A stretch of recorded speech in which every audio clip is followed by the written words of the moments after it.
Bass, hit 'em. Now you gotta wet the palate. Just hit me like I'll start talking over the music. We probably just gonna call this shit big. You'll see why. Yeah, let me clear my throat. Def P, just in case you didn't already know. I came back to spit crack, breaking a couple backs in the way a nigga raps. Would've got us a gift, but excuse me while I like this split. Getting toasted at Coachella with the hippies and shit. Not a mason, but I'm giving you these lyrical bricks, illuminating instrumentals like I flipped the switch. Goddamn, the kid ain't playing. Ball so hard and you niggas, you want a man. Leaning Mac, about to win a cool grain. I'm the man with the plan, got the world in my hands. So I'm steady switching lanes, me and Peso G, leaving stains in the streets with a few young freaks. Fuck a minute, I've been killing this shit for weeks. Geek with Jessica Rabbit, trying to give it a D. I ain't never been afraid to speak my mind. Wore my heart on my sleeves, spit some deep ass rhymes. But today I'm just smiling, styling, profiling. Eyes same color as Verizon. Fresh to death, a new idea from the casket. Dogging these niggas who acting hard, but they flaccid. Arrogant bastard. Nah, baby, that's the damn Leonardo to these niggas. Come and catch me if you can. See, Welcome to the sit down, everybody. Special guest tonight is Rack TV. Rack is the new director of operations for Kicks on Fire. We got a great show. We got a lot to talk about. Rack was on the sit down a couple of years ago, and we haven't had him back since. A lot's gone on.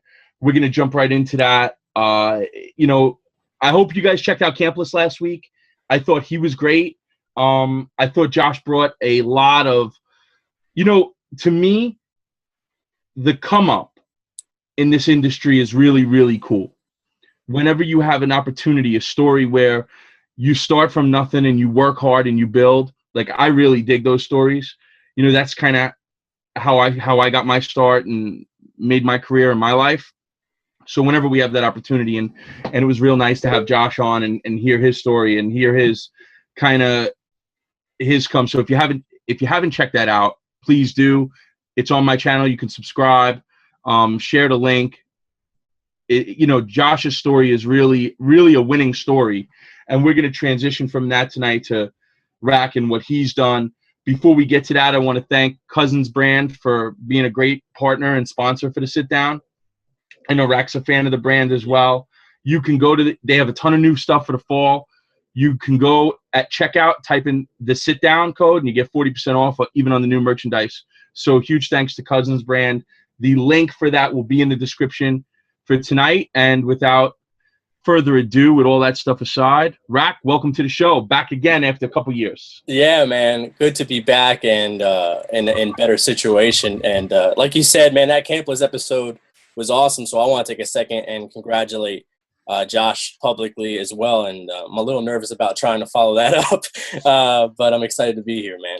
Good stuff. Well, listen, it's not so much like following him or it's, I said it this afternoon on social. The show is great when the guest has strong opinions, takes a stance, and isn't afraid to talk. And we don't have to worry about that with you. No. And Josh was the same way, and that's why the show was great. And when the guests come on and they tell their story, whatever their story is, positive or negative, I think that's what the show is about, and that's when this show is at its best. Absolutely, man, and got to commend you on this year. I think this is the season you've done that the best, in my opinion. So, congrats on that, man. I'm happy to be a part of it. Real quick before we start, though, I know I mentioned it off air to you guys. We do have a pair of the 1.5s that we're going to be giving away in your size to just a random viewer. So just engage. You want them to use the hashtag mostly, right?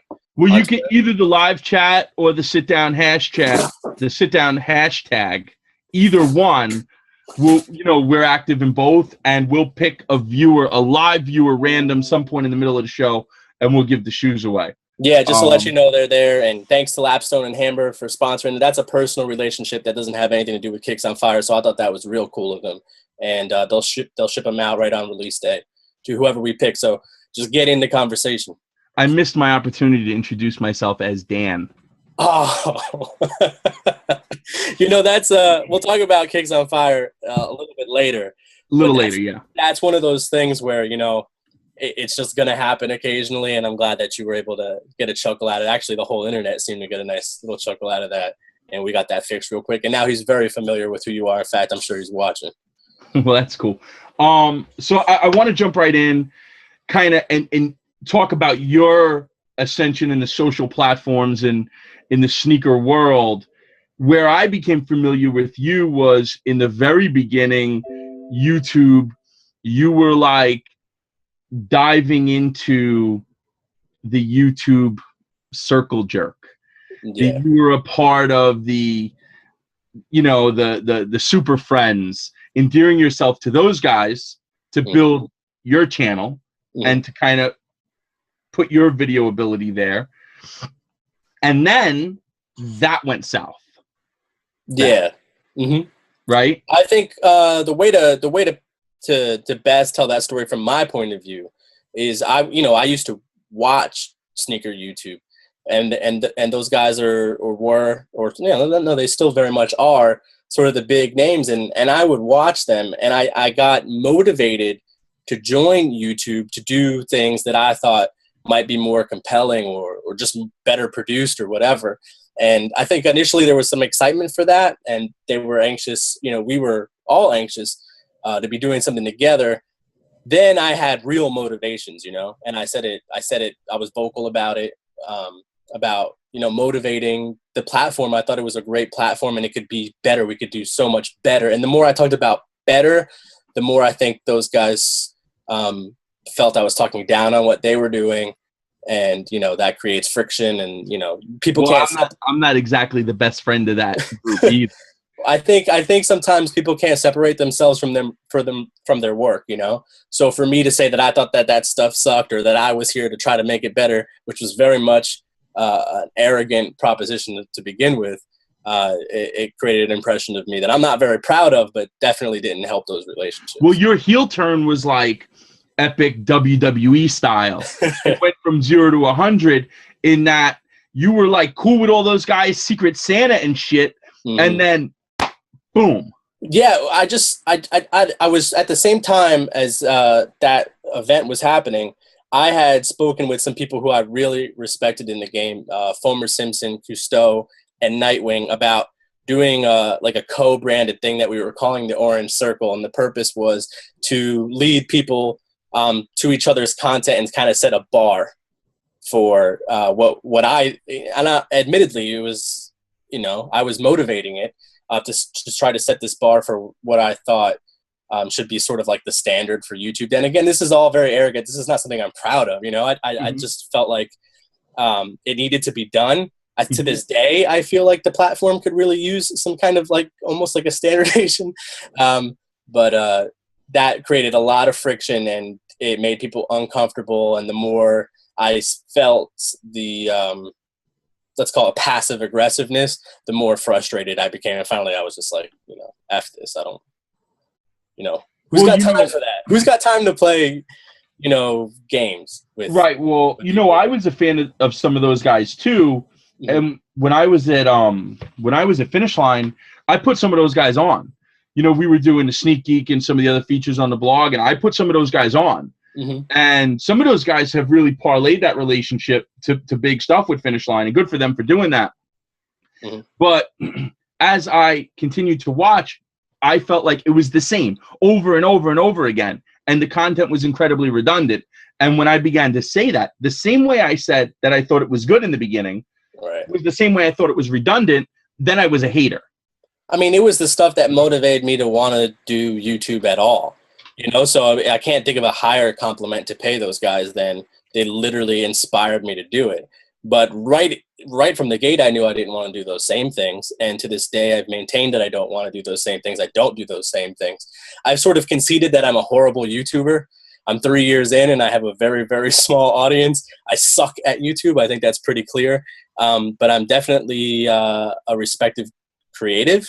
I've definitely I think you see pieces of me have inspired what's going on, and I'm proud of that. There are some people, who do really great work that'll be vocal about that. Cousteau comes to mind. I mean, he's given me a credit in one of his videos for having inspired the look and feel of it. So, in the end, I'm proud that in some ways I've accomplished what I set out to do, but I do acknowledge it having been a really arrogant.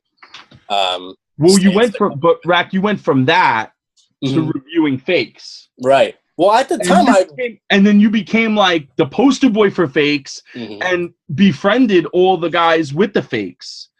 Right. Some of those friendships I still have today. I mean, genuine friendships are genuine friendships. It doesn't matter to me what they were into, you know? What was the mindset there? I thought that was valuable content to this day, you know, and I saw Complex recently covering it too. I still believe that, you know, and I mentioned Complex only to, you know, use them as the bar to which sneaker content seems to be aspiring. But I think that's valuable content. I still think it is. I still think you need to, when you know, whether you have to get it from a YouTuber or an article that you find online, or just compare photos, or you know somebody that's particularly good at spotting the real things. I think you do need to be educated. You know, I think that's still there was a fine line because you were almost promoting them. Yeah, the thing where I think we can agree that my content got muddy was I was genuinely impressed. Like, so I was giving my genuine impression. And a lot of times right off the cuff, like right out of the box, and they were blowing my mind, man. I wasn't ready to see fakes that were that convincing, I think. And obviously, you know, that plays both sides of the coins. That probably made a lot of money for the counterfeiters that were moving that stuff. So anyway, you know, it's become like a subculture. You could look for it. There are people who literally like just collect, trade, and buy and sell those things very willingly, and you know, I to each their own. I think the line crosses for me, like, you know, it's none of my business until you sell it to somebody under the impression that it's a real sneaker. I think then I might have some opinion, but aside from that it's sort of something over there. And so that brings me to my like favorite Instagram account now. Oh yeah, the real Chicken Wop. Yeah. So this guy, you know, it seems like he just popped up out of nowhere. Right. And Chicken Wop is on there. I called him out, and he deleted all my comments. And, you know, I'm one that I feel like every shoe I see on this guy's page is fake. Mm-hmm. And I know you and Chicken Wop have had some words. I just have an opinion about it. I think that there's no way that they're all real. I think that they fall... Well, first of all, there's a definition that Nike's given everybody, right, for what's authentic and what isn't. And so all of it falls outside of that definition. Right. It's only authentic if it's purchased from a retailer or from them personally. Right. That's according to Nike. If you receive it from the brand or an authorized retailer, it's not authentic. Right. So I think, you know, if you stick to that definition, then right off the bat, all of it is outside of those boundaries. But, you know, I've heard that he spends a lot of money. I know that there are pairs that get out. That's how the earlier replicas get made. They get stolen so they can be replicated. The cost associated with those pairs that I'm talking about is astronomical, Drew. So the guy's either spending literally stacks on some of those early pairs, which would seem ridiculous on a dirty couch like that, you know. I think I'd prioritize differently if I were him and that was the case. But I think it's probably more probable that they're, you know, not all real. Well, for me, I just can't decipher the difference between a replica pair or the pair that's stolen from a China shop. I just can't decipher. Like, just because your Connect or your plug says it's stolen doesn't mean it's so.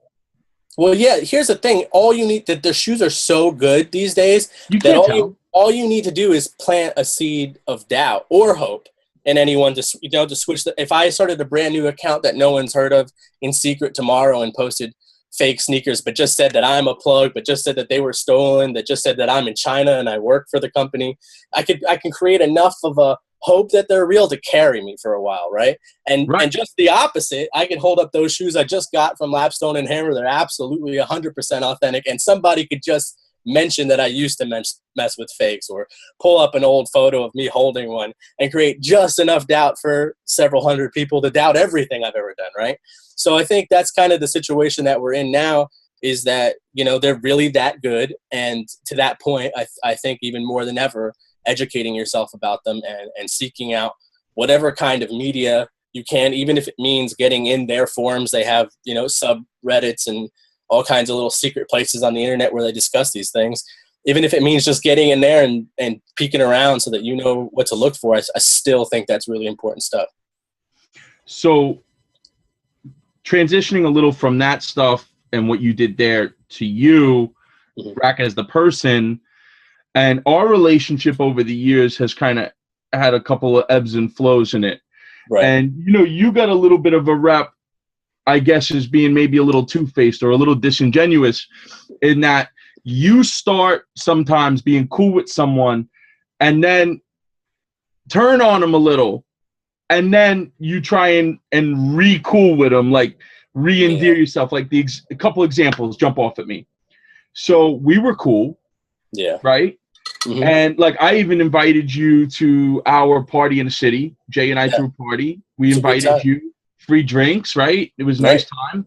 Mhm. And a couple of weeks later, like screenshots popping up of you kind of slandering us a little bit, and I know I felt a type of way about it, and Jay felt a type of way about it, and then you come back in the fold and you try to make it right, and I respect that. Some people don't. Some people hold that grudge. Yeah, and a lot of people just wouldn't admit it. I think what I was a victim of then is something that's not uncommon. I had people we were doing a similar show at the time. I had people in my ear trying to make every move that you guys made seem like it was a dig or a counter on what we were doing. And I was trying very hard not to take that show seriously, and people were comparing our numbers. And you get, you can let people gas you up, and you can let people create an issue that isn't there, right? They could create an impression of the way you guys were like, it was being sold to me that the way that you guys were handling your show was an attack on me. And so what you saw in those chats, and I've explained this to you before privately, but just for the public, what you saw in those conversations was me reacting without thinking about how sort of maybe even ridiculous that notion was, like that, that we were in some kind of a competition or whatever. But, I think the important thing to take from that is just that, I admit I said those things. I admit what it was that got me. You kind of had a similar deal with Pat. No, Pat was straight up disrespectful, though. I think Pat will tell you that, too. Like you guys, like you and Pat, like, and we're talking about PTC, We Are the Trend. Yeah. You and Pat kind of like were cool, then not cool. Yeah, now you're cool again, and there was some real venom between you and him, and now like you guys are kind of buddy. Well, how that goes is, we were friends with the same people. I turned on that group. Doesn't this sound ridiculous? I turned on that group, and I was doing my own thing or whatever. And Pat, I think, had formed an opinion about the way I was behaving. It was fine. Later, I think he tended to agree with some of the things that we were saying. We were able to come back from it. I think as far as the venom, you say a lot of things on the internet. I think if Pat meant those things that he said to me, he knows, there would have been some kind of real confrontation at the time, as I was heated. If we were to bump into each other, you don't come back from saying some of the things he said about my girl and, things like that. But now time is Pat talking about your girl. Yeah. And now now we're years later. I'm sure if Pat's watching right now, he'd want to apologize again, which he wouldn't have to do again. You just let it go. At this point, it was just a Twitter thing that happened a year ago or whatever. So not worried about it now at all. Right. So yeah, I was heated. I mean, wouldn't anybody be like in the So moment? now you're back on your WWE babyface turn. So you're not the bad guy anymore. You're the politician. You're out here, shaking hands and kissing babies. Maybe a little bit. I think there's just less to be upset about right now. I think the most aggravated I've been or vocally critical I've been was when I felt I was being slighted the most. I felt like I was doing great work and it was being ignored, or I was being overlooked, or opportunities were going to people who were doing way subpar work, in my opinion. And I was frustrated. It's easy to get in a bad way, like in your own head when you feel like that. So to have things to have turned, people have given me opportunities. I've made the most of those opportunities. I've done great. I've continued to do great work, but see it recognized and do well. Like the work itself has done well. And in that position, it's just much harder to be salty. I mean, I was admittedly salty. Rack, let's give so much effort there. Rack, let's give those shoes to this kid, Trey Mohorovsky. His Twitter at is TREYMOHOROWSKY.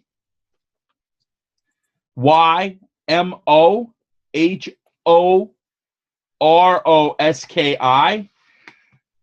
There you go. You know, hey, listen, this kid's in college doing his PowerPoint presentation, listening to the sit down. Send this kid That's a dope, man. That's dope. These are going to come to you from Lapstone and Hammer. They let me know that even though I have them early for promotional purposes, you will have to wait for the release date, but they will ship them out to you. The best way is to email me, rac, R-A-C, at kicksonfire.com with your address, and we'll set that up. That's awesome, though. I'm happy to do that, man. I'm happy to, again, that's a relationship that comes from you know, my personal efforts, Rac's life and whatnot, and not Kicks on Fire. But it's cool to be able to come on here and just give it to somebody who, you know, supporting a buddy of mine. So let's go to it. Yeah. Let's go to so Jazzy Ray puts you on. Yeah. Jazzy Ray's a good friend of the show. Absolutely. And listen, a couple of years ago when Jazz was on, I really gave her a hard time about Kicks on Fire. Because Rack, to be honest with you, and listen, Khan got real upset with me. Right? But I don't owe him nothing. You know, I was just speaking my honest opinion, and I thought the content was absolute dog shit. I thought it was really fucking horrible.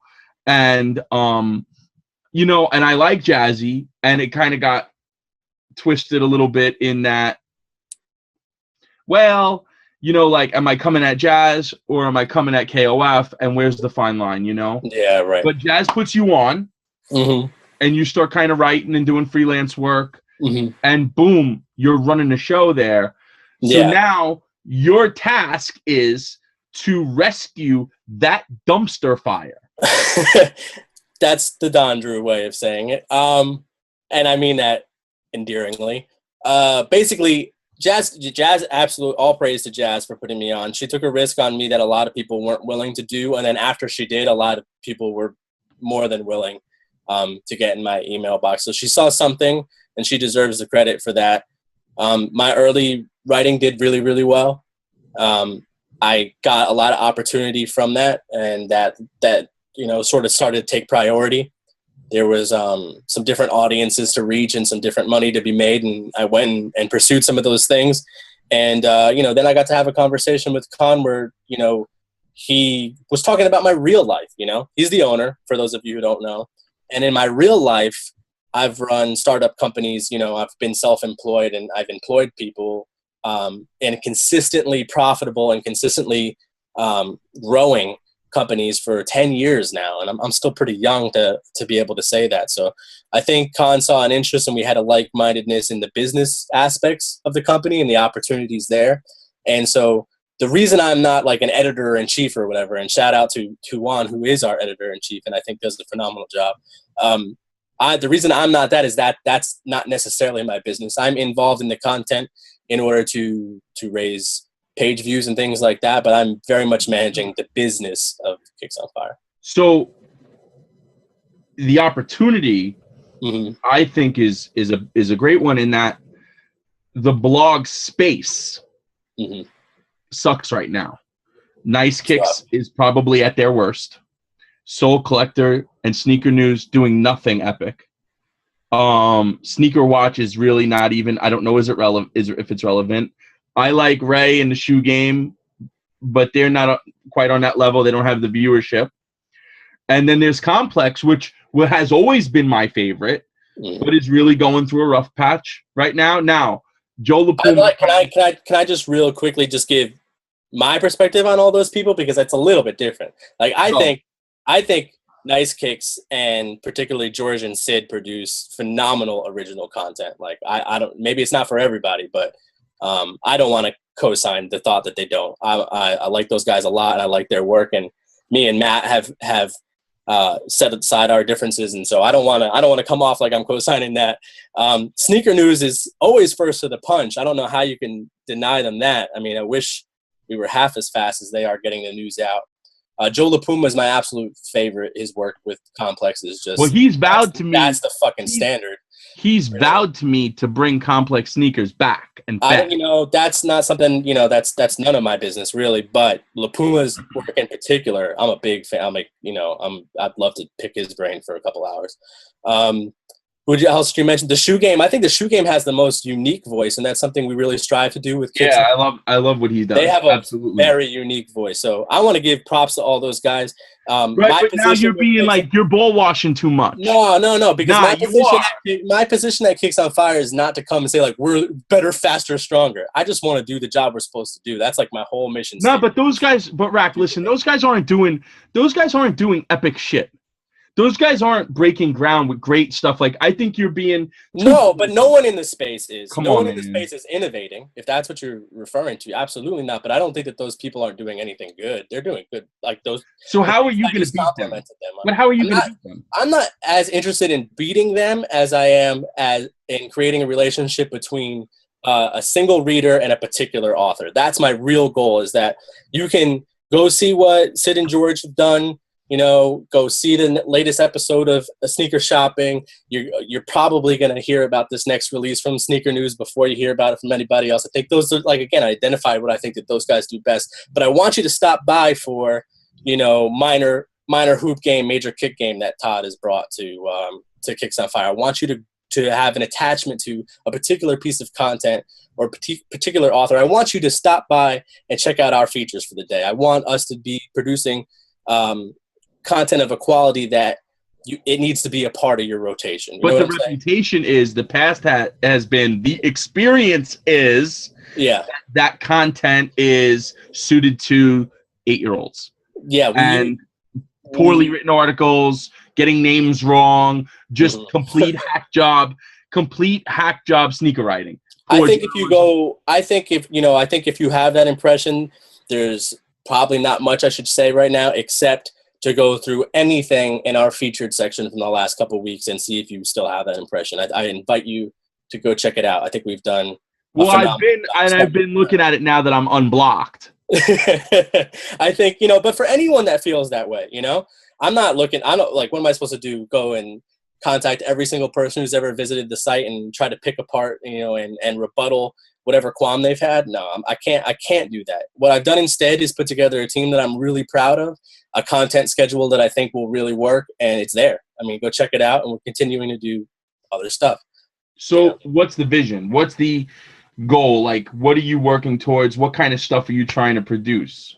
The mission statement as of right now, and it's something that I think that we're really starting to nail, and I just told the team, you know, traffic's up, and we're starting to meet all of the goals that I have set. And that has just been, like, from the get, has just been, let's do the job that we're supposed to do. Let's get phenomenal photography up. Let's write good long-form articles that people want to read. Let's make sure that we're voicing, you know, who our writers are and what their voices are like. I think we do a good job with that every Friday with our buy, pass, or wait that we do every Friday Juan puts together. And so we're going to continue to do that for a bit again and try to build those relationships between our readership and particular writers or particular reoccurring pieces on the site, and then try to push the content forward, you know, as we could do that more. One of the things starting tomorrow is I'll be introducing 4K on foot. It's like the most, you know, highest quality by far look that you're going to be able to get at some of these sneakers. And I have some retail partners that are going to help me get those looks out to people early. You were doing 4K early in the game. 4 years before. And guys got mad at you. Yeah. They used to tease me. Who? Well, man, who else? Yo Auntie, just Jason Donner. I mean, it used to be the joke, right? It used to be the joke that I was spending all this time making this content no one cared. Well, 4K is now a standard. 4 years later, I guess I was just a little ahead of the curve. And we're excited to bring, you know, starting tomorrow, actually, we're going to do the Royal Lows. I know it's a shoe that's, you know, been out for a while, but we've got it. We're going to cover it in 4K, and I think it'll be the best on-foot look at it, you know, anyone's provided. So just doing more things like that where we kind of start to fill in lanes where there are, you know, it's not competing, right? That's not really competing. That's not saying that there's no room for you to go watch, you know, Sneaker Shopping now. That's not saying that at all. Watch Sneaker Shopping. That DJ Khaled one is like a cultural revolution, right? Like the "Don't Play Yourself" is like the quote of the year. That's the best. Stop by and watch the 4K, you know, and check it out. What else the Khaled one was good in that it's got sound bites, but my favorite is the 50 Cent one by far. Oh, that's a good one too. That's a good one too. But my thing is, like, you see that I'm a fan of that stuff, that I watch it, that I can quote it, that I can name it. That's very much the reader I want. and then come through. And what are we doing? You know, well, Kicks on Fire does 4K on foot, and Kicks on Fire every Friday. The whole staff gives their opinion on upcoming releases. And do you see the thing that Todd's doing for Throwback Thursday? And the brothers, you know, Juan and Andres, they've got features out all week. I just want you to, you know, become familiar with a particular writer or a particular thing we're doing and put us in your rotation. That's all I'm asking for right now. If we do some groundbreaking shit, believe me, you'll hear from me. And I want Drew to see it, because I know Drew's opinion is very critical. So if we get an A+ from you and the retweet from you, I'll feel like we're doing the right thing. But for right now, it's definitely. I can follow now that I'm blocked. What's that? Yeah. Now I can't believe I got blocked by a block. It was my first order of business. I had you unblocked in what, 3 minutes? It's funny. It's crazy. Don't worry about it. Me. I don't know. You know, and one of the things I want to say about Kicks on Fire in terms of like its impression is it might have been that way for a while. I'm with you guys. You know, I was a reader, I was a writer, and then you saw me disappear. I had my frustrations with the site too. I'm not running from it. I'm not hiding it. I'm not denying it. I just can't combat each and every single qualm that everyone's ever had. Instead, I'm just trying to raise the bar there, and everybody is, Khan included. I think of us like a basketball team. You know, Khan is the owner. He brought me in to be a GM. I believe in our coach, and I built a great team. So I hope that, you know, that's the first foundation for us. You mentioned Yo Ante and Jason Donner. You know, big fans. I was a fan of Yo Ante. Me too, man. That went south real bad, and now he hates me. He called me a fuckface today. That's funny. You know, and there's an open invite for Yo Ante and Jason Donner and any of those guys, Hess Kicks, to come on the sit down and kind of talk this out. You know, I think sometimes these guys, when I say these guys, I'm talking about like the YouTube, you know, the big YouTube channels, the big viewership, right? Mm-hmm. They're real sensitive. I think they have their lane, and I think that when people are critical of that space like you and I have, I mean to this day, again, I'm not a good YouTuber, so this is me like, you know, you want the soundbite. Yo Ante is 1,000 trillion times better YouTuber than I am. Absolutely. I mean, look at the audience he's built with the work he's produced. I mean, comparatively, the effort that I've put in for the return that I've got. Listen, that's the most disingenuous, full of shit thing you've ever said. Because I know you don't believe that you're a better YouTuber. Let me explain.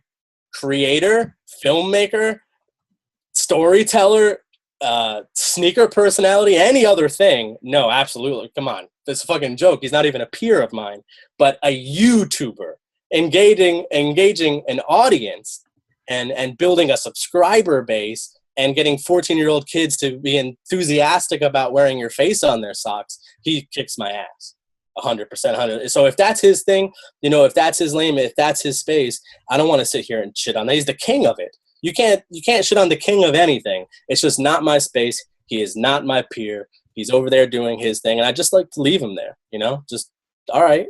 If you like, you know, if you need that, you know, regurgitated Twitter news or whatever, you know, slightly out of focus with with your face, you know, a quarter inch from the screen, then you're gonna get it there, and that's really appealing to over 100,000 people.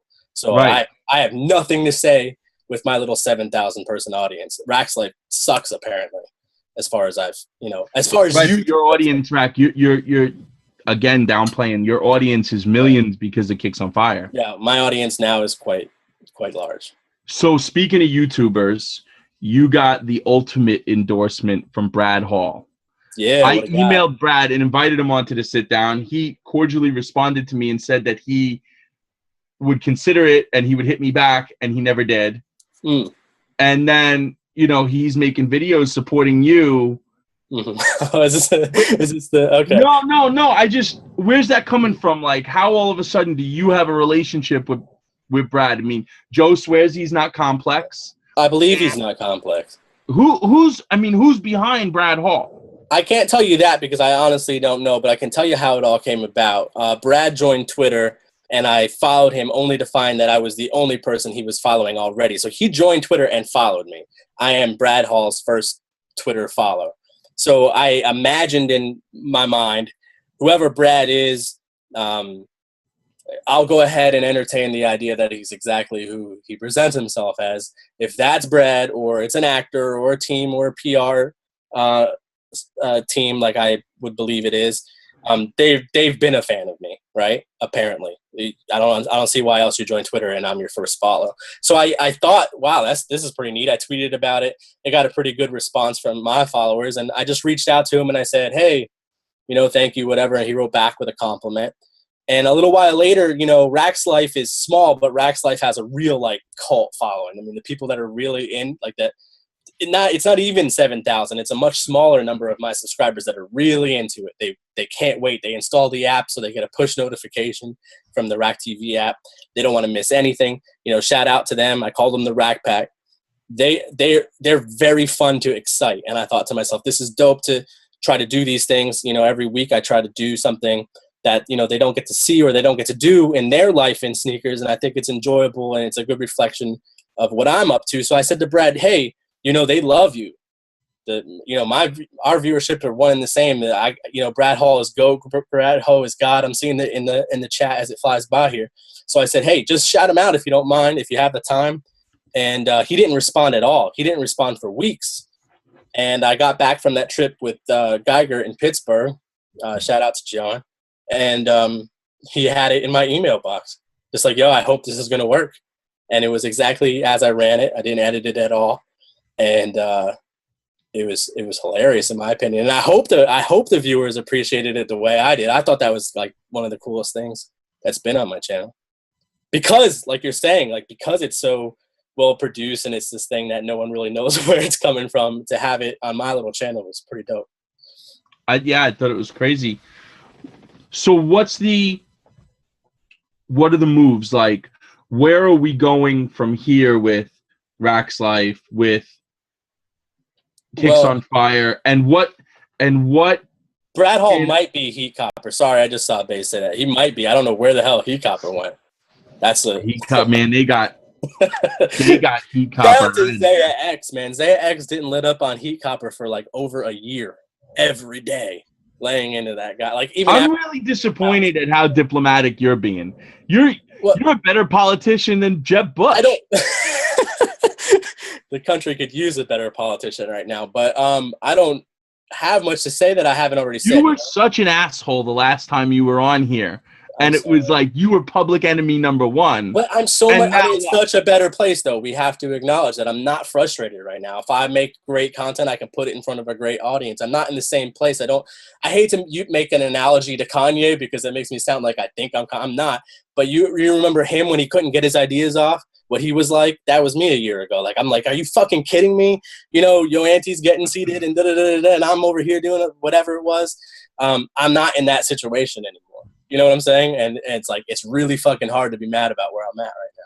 So I just thank God I acknowledge it, and I'm just looking to cook. I'm looking to do good things. I hope people look at Rack's Life, look at Kicks on Fire, and say he's doing good things, and I hope we could all be happy about it. Do you think that you're more likable? And you think that's why people are fucking with you more? No, I don't think so. You think I'm more likable? I think I see I think I see plenty of people who don't like me. I definitely think you've changed. I mean, even J23 app is in here saying, Rack, you've changed. Oh, well, I don't know, man. I think you're what's there to be upset about? You're a bigger ball washer. I just don't think there's much to be upset about. I know you want me to bash the other blogs. I know that's more provocative, but I'm a reader. No, I don't want you to bash anything. I just, I can't. I know you're like, I mean, you're on good behavior. I mean, I could say stuff that. When's the next heel turn coming? I could say stuff that's provocative. I just don't know that it has a play. Like, I think everybody knows sneaker YouTube in general sucks. I could say that. You can quote me. I think that the biggest names in it, aside from Nightwing and Foamer, are shit. I agree. I think they're corny. I think the stuff. I cannot fucking believe that people support it and spend their time in their day watching it. I could say this shit, but I don't know that, is that news to anybody? You let me know in the comments or use the hashtag. I think that's known. I think it's known that it's in that way, I could say that sneaker blogs, are repetitive. Shout out to J23 app. I mean, why do we need to do release info anymore? I mean that. We're trying not to. We're trying to make more compelling content because, Twitter's filled a lot of that lane.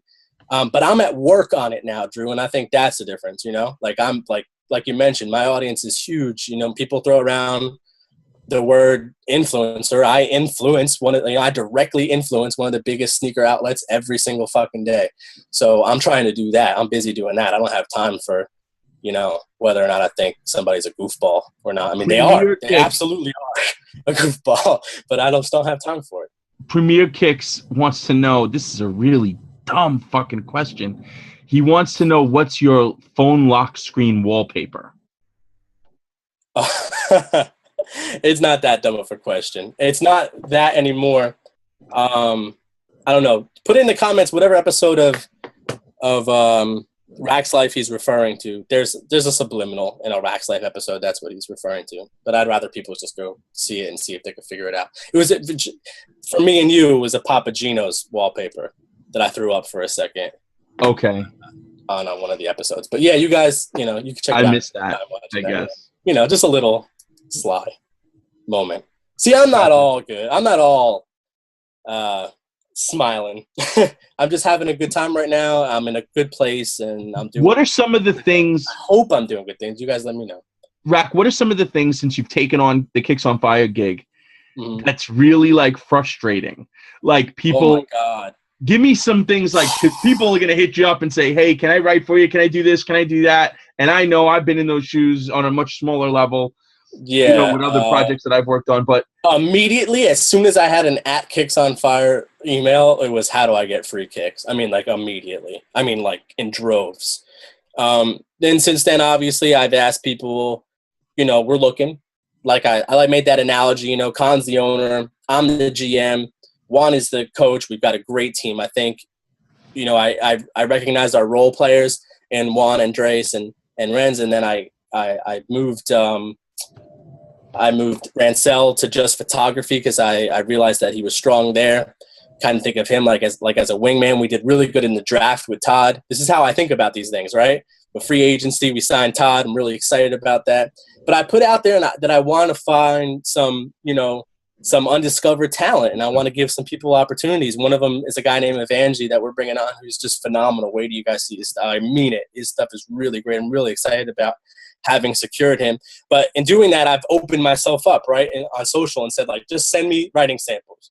And I can't tell you how frustrating it is to be offering an opportunity, a paying opportunity, and, like, the first question is, like, but what's your email address? And it's in my bio. Like, how am I supposed to hire you if you can't, like, even problem solve on that level, right?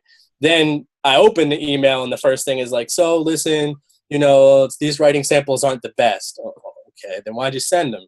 The next sentence is, and is this a way to get free sneakers? So the free sneakers thing is extremely frustrating. I don't, I talked a little bit about it with you offline, Drew, and I was just like, when has that been acceptable, like, to just request that somebody buy you sneakers or give you sneakers? I don't know, like, that was never cool when we were kids, right? And we saw it, like, you didn't walk into your Foot Locker and be like, so how do I get a free sneaker?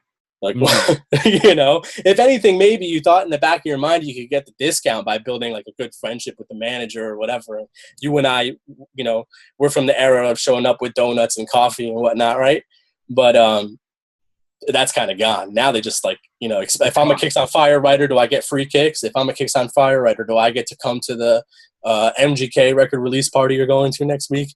No, is the short answer. Work for it and put in good work. And the second most annoying thing has definitely been YouTube. I haven't been able to shake the YouTuber label, so lots of, YouTube quote unquote buddies with the, can I get my video on, or are you going to feature me? And my answer is always like, I don't even feature my own stuff.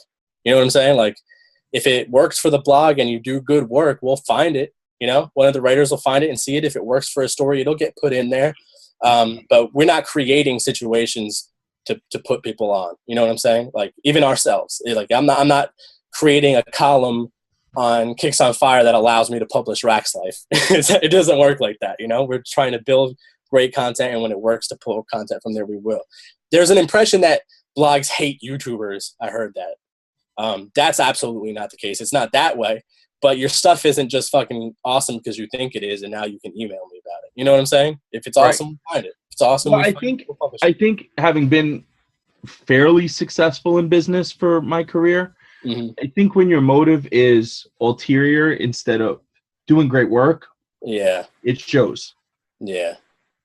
Yeah, I think so too. One of the things I did when I was first considering taking the job is I reached out to my social networks. I said, like, what are some things that you really like right now? And what are some things you really don't like right now? I got almost unanimous answers about stuff that people like. And, you know, shout out to them. Mr. Fomer Simpson came up quite a bit. The sit down came up quite a bit. You know I noticed that. I let you know that. J23 app came up quite a bit. Sneaker Street, Rope Lace Supply. These are people I really mess with. So it was very good to hear that, but it wasn't helping me like to identify what a blog could do. When I was getting the negative, it was blogs pander to brands. You know, these are perceptions. They're really, really hard to change. In reality, the brands don't ask us for anything. Like the brands, they really don't. They send us press releases. It's up to us whether or not we run them. Obviously, we want to have the latest news and we want to have good relationships. So we publish the news. If it's news, we publish it. But they're really, just to let you in behind the scenes from somebody that you know is new to the scene, it's not going to lie to you. There really is no agenda. There's nobody at Nike, or in fact, I can't get Jordan Brand to answer my emails right now. What's up, Samantha? There's nobody in our ear. There is no agenda. We do not sell sneakers. That's an impression I'm trying to fight right now. Like, oh, why are you guys building hype about that? We're not. It doesn't matter to us if the sneaker moves or not. We just need you to love sneakers and love sneaker content. So I'm just doing my best to fight a lot of those. I'm on a tangent right now, but I'm doing my best to fight a lot of those impressions of the blog. And that's really sort of like what's next for me now. Just can we just change people's perceptions about what's not real, what's dishonest, what's da-da-da-da. One of the things I know we're both passionate about, I want to do is we want to use early photos to not be the only outlet in town without them, but I want to identify when we can't prove if they're authentic or not and things like that. So just doing more things like that, more things again that we should have been doing to build trust and just change the impression that some people have about blogs in general.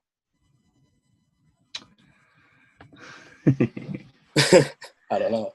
That's that. In the comments, we've gotten multiple questions for you to give your take on T. Blake and his content. I don't know what T. Blake's content is anymore.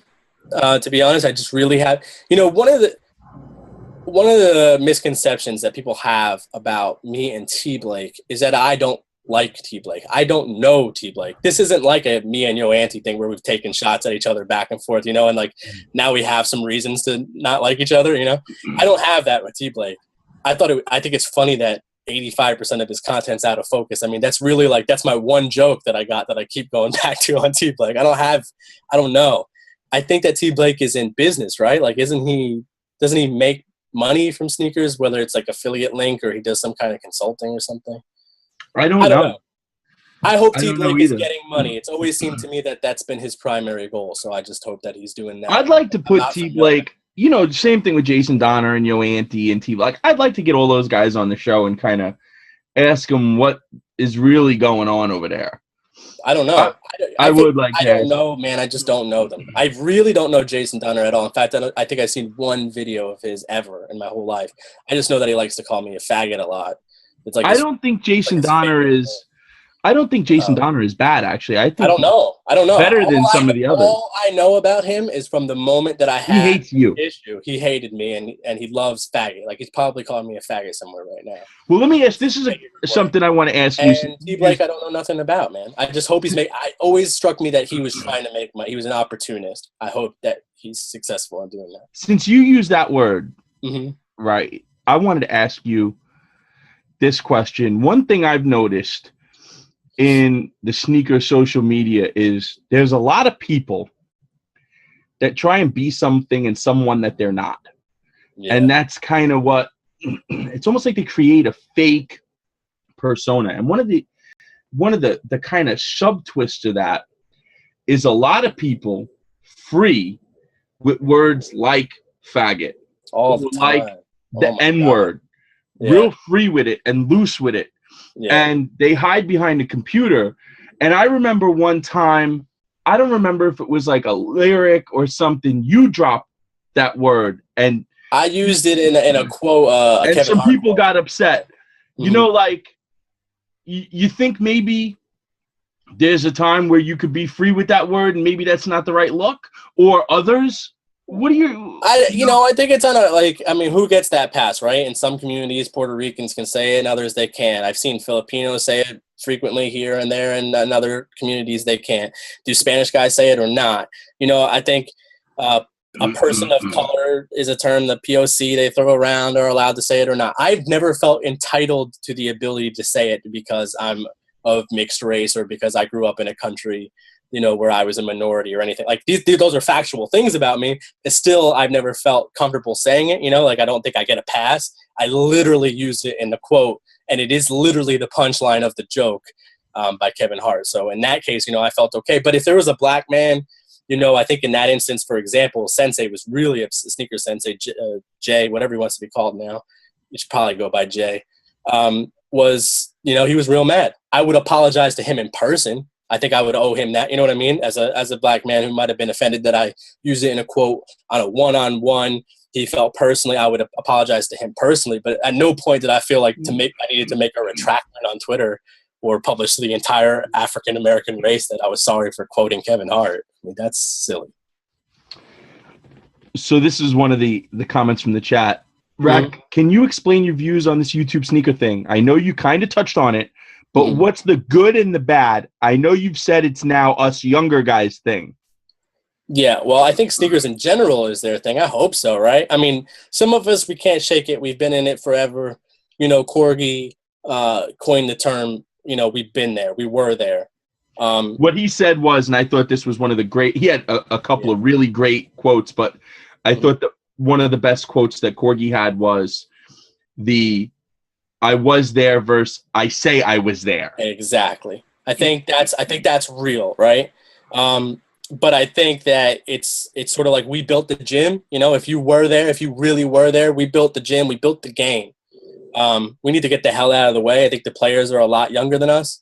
I'm happy to be in a position of power, if you want to call that, of influence over at least one of the outlets so that we can help to educate and perpetuate that. I think women need their space in the game, and I think that needs to be carved out for them. I wish more women were doing dope things. We're working on it.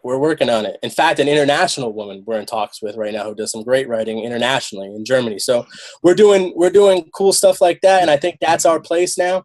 That's to answer the question about, is it the younger game, right? And you guys have a lot of room to do a lot of interesting things that, frankly, maybe we're too old, too washed, whatever, to think of. But I think in general, to answer the YouTube question of it, I think all your typical YouTube content, including the stuff that exists, a lot of the stuff that exists on Kicks on Fire is done. It's done. It's like it's run its time. I'm doing those reviews. They're much, much better than they've ever been. I hope that you guys that do enjoy that, keep in mind, I'm saying that I think that stuff's done, but it's more supported than it's ever been, right? I just think that it's gotten stale. And so my view on YouTube in general is like, if somebody says I got a YouTube channel, you should check it out. My first question is always, what do you do? If they say unboxing or review, I throw those right out. Because there's not one interesting thing about an unboxing video as far as I'm concerned. And a review is never a review. Nightwing does the only reviews I'll ever co-sign on YouTube. Is the only person who tries the shoe and reviews it against the claims of the shoe, right? That's a review. Everything else is an overview or whatever you want to really call it. I think it's a younger man's game too. It's just I think go out there and do something else, I think what's horribly uncomfortable is when you watch some of the older guys struggle and fight to remain relevant instead of graciously passing the torch. Yeah. And that was one of the things that's always kind of in the beginning, like I definitely felt like, when I say in the beginning, I mean in the beginning of the social experiment with the sneaker world, right? It's no longer an experiment. It's here to stay. But in the beginning of that, I was definitely one who felt like I was there. I was copping shoes in 89 and 90, 91, 92. I saw MJ, these guys coming along, didn't see shit. And I've since changed my views and feel like now, you know what? Like, let's let these guys flourish. Like, I want to see Pat, we are the trend. I want to see him cook. Oh, I man. want to see Pat is one really super original away from skyrocketing in YouTube, in my opinion, because he's got all of the skills. Every once in a while, he lands the consistency. One really super dope original idea at a Pat, and it's poof. Because all that needs to happen is kids to see the alternative. You know, I think guys like I keep saying Auntie, and it seems like I'm bad. I really don't want to. That guy doesn't even deserve my attention. Let's talk about Fomer Simpson. Fomer Simpson is a peer of mine, right? A guy I respect, a guy right. a guy I trade tips with, a guy, that guy is good, right? He is good. But his best stuff, the stuff that makes me want to say those things about him is not majority of his stuff. Those unboxing videos back to back to back to back to back to back to back. What I thought was that's cooking. That's the stuff that's cooking. And a guy like Pat, who's skilled in a peer, same tier, is one original idea away from showing a decent sized audience what else there could be, and what happens in the YouTube space in that space. Because right now, if you look at everybody in the 100,000 plus, they're doing the same shit. They've been doing it long enough to get there. They're sustaining it. They're holding the largest amount of the audience. They're scared of new ideas. They're scared of better quality. In some cases, they're still filming on their iPhones. They're scared of it because God forbid somebody like Pat hits 100K, really ignites a big audience and does something exciting, because then their shit is worthless. It really is, right? I mean, it's worthless. How valuable is it really to the brands if there's other people doing better stuff with the same size audience? Like those guys kid themselves. Your audience is valuable to the industry. Well, one of the things that you and I agree on that I think a lot of the YouTubers don't get is that a free pair of sneakers or a free something isn't enough for me to represent or support a brand. Mm-hmm. Like, with all due respect to every brand, if you have a platform, whatever that platform may be, you have a voice, and that voice has value. Mm-hmm.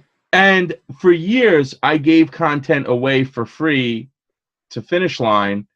And in hindsight, I won't do that again because that content has value. I have 20 plus years experience in that business. And if you want to hear my thoughts, that's fine. You got to pay for it. And if you want me to support your brand, you got to pay for it. Mm-hmm. But a company like Champs will send a dog shit pair of sneakers to a YouTuber, a clearance shoe, a Sunset or Sunrise Air Max fucking 90, and they'll go and do not one, not two, but 3 videos: the unboxing, the review, and the on foot. Yeah, right? I think the most popular argument is that those companies have provided them with a product for which they can create content, and so they see that as some sort of like equal value opportunity. It's not. I mean, it's not. I don't know how much time it takes. I don't know how much time it takes to make those videos, but a video of mine takes a long 6 hours plus. Divide that by not even the retail cost, but the wholesale cost of a sneaker, because that's what they're getting it at to give it to you. And you're doing a lot of work for $2.12 an hour. I mean, that doesn't make much sense to me, but to each their own. I get it. They feel the need to. These guys feel the need, Drew, or it's been proven again. I'm not a good YouTuber. Maybe to be a good YouTuber, you have to put out content every day. This is how these guys feel, And so there's a lot of value to Champs or somebody like that. Champs sends me packages. It's not a disrespectful thing. You don't see me putting in 6 hours of work for those packages, but that's just a difference of opinion. Those guys feel like that getting that shoe in and, giving somebody the same exact unboxing experience as everybody else on the LeBron 13 is of value because it allowed them to get out a video that day. Like, it's like Champs coming in and saying, like, we got you today, you worry about tomorrow, And I just can't comprehend, calculate, or agree to that evaluation. I think my time is just worth more money. I think they should. I wrote a piece about that, a long form piece about them appreciating their own time at a higher value. I think they deserve to. I think that, even people whose content I don't like, if you have a huge 100,000 person audience, I agree with you. You better start reevaluating what you think you're worth, man. Big time. Shout out to you, Anthony. Shout out to whoever else is over 100K whose videos I don't like. You guys are worth a lot more money don't listen to me. Listen to the 100,000 people. You know. Before we wrap up, we're getting real close, bumping up against Let 11 o'clock. Let me let this Fetty Wap guy know who I am, because he just seems real concerned in the chat. My name is Rack. I don't even I'm know on who Betty Wap YouTube. is. I'm on Instagram. I'm on Twitter. You could go find me. I'm the director of operations at Kicks on Fire. Maybe you heard of that. And I'm sorry that you're upset that I'm up here. And I'm really equally sorry that you're watching, because if you're this upset and at the same time this intrigued, then we're. And let me just end this conversation. Fetty Wap, my name's Google me, bitch. Before we go, I got one more for you. Yeah. You spent a weekend with Geiger in Pittsburgh, and you did a piece for Inked magazine. Yeah. Right. And one of the things that I saw and I noticed was not just with you, but I noticed it with you and that situation. But I see it as like a trend on the internet. And that is, if you support someone and if you think they're cool and their ideas are cool, you're a dick rider. Yeah, that's... You were, that weekend, you were the John Geiger dick rider. They said we slept in the same bed. Our hotels were not at 9 miles away. I only know because of the GPS from each other on opposite ends of Pittsburgh. It was actually kind of annoying. Like, it was a couple bridges away from each other if you've ever been in Pittsburgh. John is my friend. John and I are two creative people. John and I know each other because I've done something creative that he was a fan of, and vice versa. Once you get in that mindset, like once you recognize somebody else with that mindset, that hunger, like to create and drive, whether I'm on John's level, which I'm not, or not, he acknowledged me, and we got to talk about that stuff, the stuff that, the stuff that really matters to us. We ain't worried about whether or not you think that, whatever, I'm kissing his ass or whatever because he sent me a pair of misplaced checks, man. I mean, he's also not sent me a pair of misplaced checks since then, I've missed a release. We're not, it's stupid. Like, support your friends, and if you're cool with somebody, be cool with them. Don't let people tell you what you could say and who you can support. That's like the people, like, you ever see on Instagram, you put up a picture of a sneaker and they'll start tagging their friends, like, is this cool? Is this nice? Like, you can't form your own damn opinion. You know what I mean? Like, you gotta tag a buddy in. It's not that way. I think John's dope, and John is a good friend of mine, and I think he would say the same, and that's where we're at. We're not worried about what you have to say about it. Who the hell are you? The most overused word on the internet. Go. Influencer, right? I think influencer. Oh, no. They changed it up now. They're not calling themselves influencer anymore. They're ambassadors, brand ambassadors. I think that's the new one. Yeah, I don't know. I think hater is the most overused word. Hater is up there. Ambassador is funny though, because a lot of these guys, like these brand ambassadors, they have these audiences and they're monetizing, right? Affiliate links, and that's dope. Do it. Make all your money. You're not bothering me personally at all. But then you'll get an email, and I'm involved in some of those affiliate networks. So you get the email and the brands cut you off. Like, the brand, like Adidas.com right now doesn't pay you on affiliate links. Nike's cut a bunch of people for stuff. I'm like, how much of an ambassador do you feel when you get that email? Just system-wide, Adidas is not monetizing Adidas.com for affiliates anymore. Oh, shit. Well, I don't know how much of an ambassador you are then. But now I'm being a hater, right? Now I'm going to get, look at this hater. So maybe you're right. Maybe hater's the most. Well, I think the misuse of hater implies jealousy. Yeah. If I think something sucks, I'm not a hater. I'm not jealous of it. I think it sucks. I don't hate on Yo Auntie. I think he's a weirdo. God. Let me bring it back to him. I acknowledge fully that I don't even know. I think the same thing, Drew, and I think we think that because we all he's got to give us the pass on all we have to work with is what he's given us. Like the only perception anyone can have of me is what I've given them in this chat. A lot of people are gonna walk away from this like, who the fuck's that asshole? And that's fine. You can't. I'm surprised we didn't have more Yo Auntie stands in the comments. And Auntie, you can't. I'm sorry that's the impression I have. But if I met him in person, and I think this is what a lot of people have mixed up, is I would be like, what is it you like, Splenda or no Splenda? Let me buy you one of them coffees and see if I'm right about, you know what I mean, and give you a chance. Like maybe he'll tell me behind closed doors, like, yo, I know all that shit is goofy as fuck, but it engages my audience, and I'm making this much money, and I just got this opportunity, and I'd walk away from that conversation like, yo, mind blown, you know, mind blown. And so I'm just acknowledging that I'm working off of an impression I have, and you know, I'm sorry, that's just the way. That's the internet. People are gonna have impressions about this. I can't, you know. I think Geiger said it best. If you got a problem with me, that's your problem, and that, you know, same for the people who I, you know, quote unquote have a problem with. That's my problem. That's not on you. That's just me taking a look at what you put out, and my opinion. You should ignore it. You should just go do your thing. All right, man. Listen, that hour went really fast. Yeah, it went really fast. I mean, I think there's more. I think there's more there. I think, you know, I thought you did a nice job, but I think you were a little soft. I'm sorry, man. I can't wait to have you back with the heel turn again. Yeah, let me get slighted on something and get heated again. It really isn't. I don't have a lot of nice things to say. I just, you know, I'm just not in a negative space right now. No, it's good, man. I mean, it's good to see people doing well. You know, listen. Fetty, though. Fetty's doing even better than me, watching me all mad. We got one guy says, Rack, I dare you to go to the Saucony meetup. I'm not cool with. I don't like Sauconys, or what are they? Sauconys? I don't even know how to say it. I don't really like that brand. We cover them equally and fairly on Kicks on Fire, though. So if you like that brand, make sure you're getting your Saucony. Well, anyways, man, listen. I appreciate an hour of your time.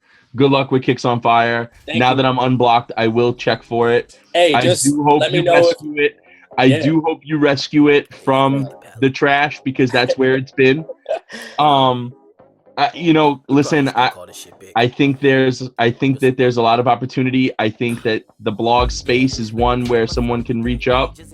I think I'm really rooting, you know, I'm rooting for someone to do good work, because I want to consume it. Yeah. I think it's there. I think Todd has really started to do good work, which is he's a great writer. Todd's a great writer. It's caused our role players. Andres has really done some great work. Juan has done some great work. Juan Martinez has done some great work. I mean, it's there now. Just listen. I don't like the news any more than you like the news. That stuff, we got to publish it. It's just, you know, sure. Skip it if you have to. I'm not here to tell you to love every single thing that we do, or not to read any other blog. Just when you get a chance, stop by Kicks on Fire, hit featured. It's right up top. That's the stuff I want you to check out. And I really challenge you to find something that's genuinely bad in the last 2 weeks. I mean, you let me know. If it's there, we'll work on it. What kind of money does the Kicks on Fire gig pay? Enough that I was able to promote somebody in my own stuff to take care of what I was doing. So I'm good. You making campless money?